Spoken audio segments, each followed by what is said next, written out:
Bismillah, Assalamualaikum warahmatullahi wabarakatuh. Bismillahirrahmanirrahim. Alhamdulillahirabbil alamin. Allahumma sholli wa sallim ala sayyidina Muhammadin wa ala alihi washabihi ajmain.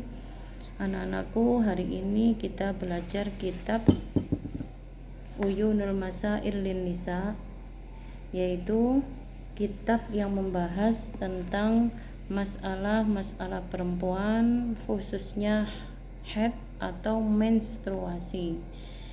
Jadi kita akan belajar mulai halaman 12 sampai 18. Di sini dikatakan bahwasannya dalil tentang haid itu terdapat dalam surat Al-Baqarah ayat 222, yakni Bismillahirrahmanirrahim. Wa yas'alunaka 'anil mahid qul huwa adhan fa'tazilun nisaa fil mahid wa la taqrabuhunna hatta yatahharna fa idza tatahharna fa'tuhunna min haitsu amarakumullah innallaha yuhibbut tawwabin wa yuhibbul mutatahhirin. Apa sih yang dimaksud dengan haid? Sebagaimana dijelaskan tadi, haid adalah kotoran atau darah yang keluar dari seorang wanita, dari kelamin seorang wanita yang telah berumur minimal 9 tahun kurang 16 hari kurang sedikit menggunakan kalender Hijriyah.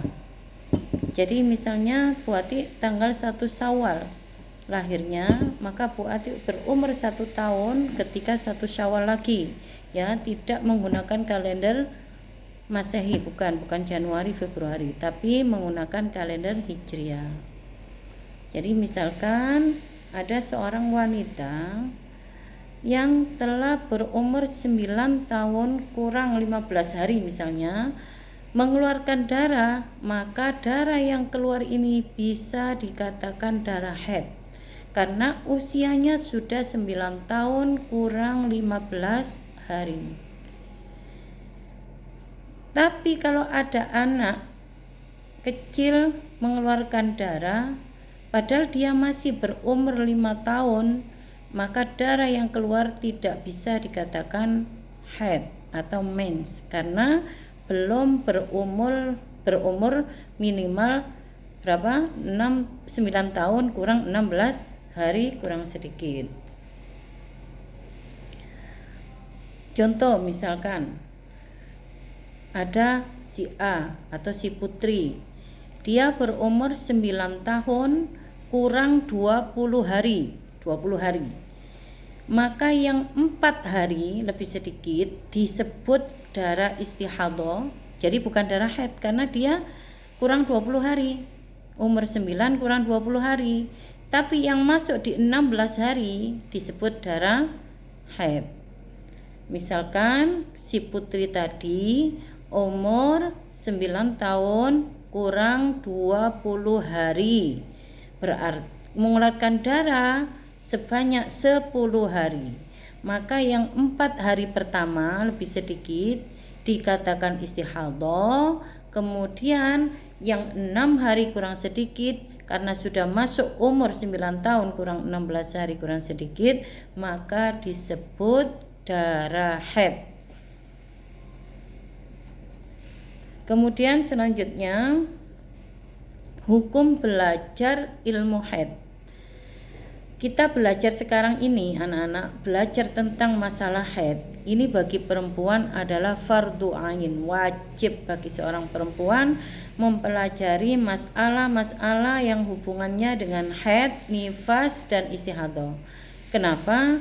Karena haid, nifas dan istihadhah ini berhubungan dengan kesahan kita dalam melakukan sholat. Sesuatu yang berhubungan dengan sah tidaknya sholat wajib kita pelajari. Di antaranya adalah haid, nifas dan istihadhah. Tapi kalau bagi laki-laki hukumnya fardu kifayah. Jadi seandainya ada laki-laki tidak ada yang belajar sama sekali, maka ini bisa, ya menurut pendapat ini ya dosa. Tapi kalau yang sudah diwakili oleh 1-2 orang Sekarang banyak laki-laki yang pandai, bahkan buku ini juga dikarang oleh Hidayatul Muhtadiin, beberapa santri laki-laki. Nah, ini sudah cukup. Bagi yang lainnya tidak wajib untuk mempelajari masalah haid. Tapi kalau perempuan, masing-masing anak wajib mempelajari masalah haid. Seandainya ada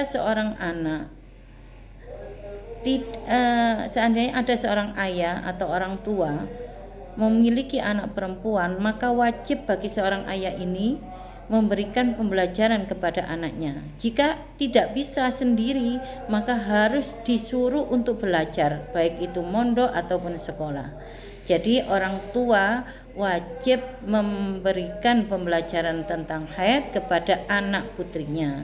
Seandainya beliau sendiri tidak mampu, maka wajib menyuruh dia untuk belajar kepada orang lain. Begitu juga seorang istri, seandainya suami yang mempunyai istri, istrinya belum bisa masalah nifas dan istihadah dan haid juga, maka suami ini wajib memberikan pembelajaran tentang haid, nifas dan istihadah kepada istrinya. Jika tidak mampu, maka suami wajib menyekolahkan atau menyuruh orang lain untuk memberikan pembelajaran kepada istrinya. Demikian yang bisa saya sampaikan. Anak-anak, besok insya Allah kita lanjutkan. Assalamualaikum warahmatullahi wabarakatuh.